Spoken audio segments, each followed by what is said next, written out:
The range of gasoline units for a small car is quite wide.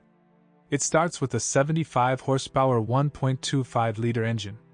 But this is not the weakest engine. A simpler 1.3-liter unit develops only 60 or 70 horsepower.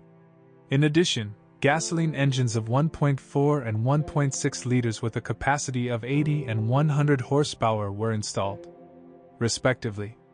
The sports version of the Fiesta ST model was equipped with a 2-liter engine with a return of 150 horsepower.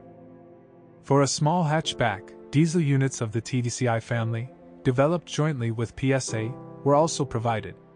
The smallest with a volume of 1.4 liters developed 68 horsepower, and the larger one with a capacity of 1.6 liters provided 90 horsepower. The first is deprived of a vulnerable dual-mass flywheel and a variable geometry turbocharger. Recommendations are worthy of all engines with the exception of the 1.3-liter return of 60 horsepower. The thing is, he's too weak.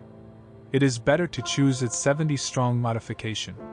The main advantage of the 8-valve engine is a very simple and reliable design. The timing mechanism type OHC includes only one camshaft, which is driven by a chain. The disadvantages include high fuel consumption. This unit is quite tolerant of gas equipment, without causing concern about serious failures following the conversion. The 1.25-liter Duratec gives the car more dynamics, and at the same time consumes very little fuel, about 6.5 to 7 liters per 100 kilometers. The biggest advantage of this motor is incredible survivability. The only thing that can fail is inexpensive equipment, such as an idle speed controller, a cooling system pump, or one of the sensors. Unfortunately, this engine does not like gas equipment. At the very least, it should be of high quality and properly configured. The same goes for the larger 1.4 and 1.6-liter petrol engines. Power units of 1.4 and 1.6 liters were also used in the larger Ford Focus. The first, less desirable due to mediocre performance.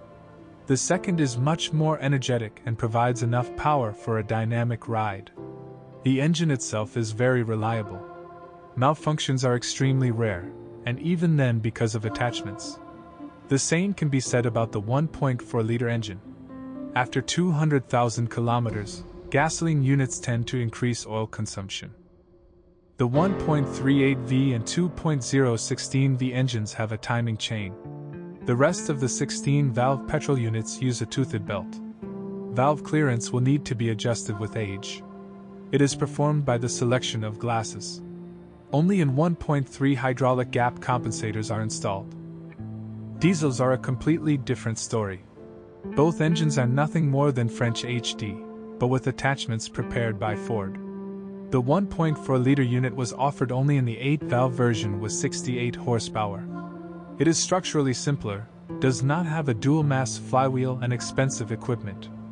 Unfortunately, low power and torque at the level of a gasoline engine do not provide decent dynamics. The only advantage is low fuel consumption, which does not exceed 5 liters on the highway and 7 liters in the city. The question of the meaning of acquiring a Ford Fiesta with such an engine suggests itself. However, a 1.4-liter diesel is potentially much more expensive to repair than any gasoline engine. In addition, it seriously loses in dynamics to 1.6 TDCi, which appeared on the list of available after 2004. The 90-horsepower 1.6-liter TDCi with 205 Nm of torque is the fastest in the Fiesta lineup, not counting the ST version engine. At the same time, it is the most economical motor. It consumes less than 5 liters per 100 kilometers. Yes, it does not guarantee the complete absence of malfunctions, but those that occur are minor. The 1.6-liter turbo diesel is quite reliable and relatively cheap to repair.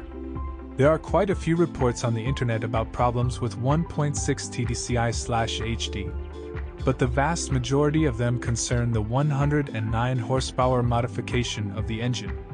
In practice, the 90 horsepower version requires only regular maintenance and occasional minor repairs. Thus, we can conclude that the best recommendations are worthy of petrol units with a volume of 1.25 and 1.6 liters, as well as a 1.6 TDCi turbo diesel. The first is well suited for typical urban use, the second for lovers of dynamics. Diesel should be considered by those who appreciate not only dynamics, but also efficiency, but are not afraid of diesel fuel. The version with a 1.4-liter petrol engine is average in all respects, and worthy of attention if a really good copy comes across. All Fiestas are equipped with the IB5 5-speed manual transmission. Technically, this is an evolution of the previous 4-speed gearbox, known since the 70s. The box received the 5th speed in 1982. The mechanics are distinguished by good accuracy and ease of switching. The peculiarity of the box is the noise in the front of the car at idle. If the second gear is lost, or the fifth is howling, then the synchronizers in combination with the gearshift fork are to blame. Both that, and another was characteristic even at the time of a guarantee. The wear process of the Ford Fiesta 5 is very slow. The salon does not age too quickly. However, in the basic versions in the interior there are parts made of cheap plastic, which are less resistant to external influences. When buying a 3-door car, be careful, you can easily break the plastic handle for tilting the front seats forward. It is located in the upper part of the back and often fails. The pen itself is inexpensive. However, difficulties with reclining the back of the chair can also arise due to the cable mechanism. Ford offers it as a separate part, but the seat needs to be taken apart to replace it. The bodywork doesn't rust as much as its predecessor, but an extra inspection of the underside of the car wouldn't hurt. Corrosion can be found at the attachment points of individual components and elements of the exhaust system, at the rear of the floor, on the frames of the side windows, at joints or welds. The suspension does not create any problems, and its parts are not expensive. The front lever is completely collapsible, i.e. allows you to limit yourself to replacing only the worn part, a silent block, or a ball joint.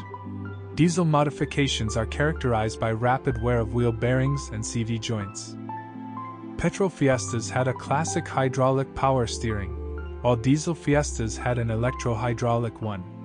With age, corrosion occurs on the power wires and electrical connectors of the pump.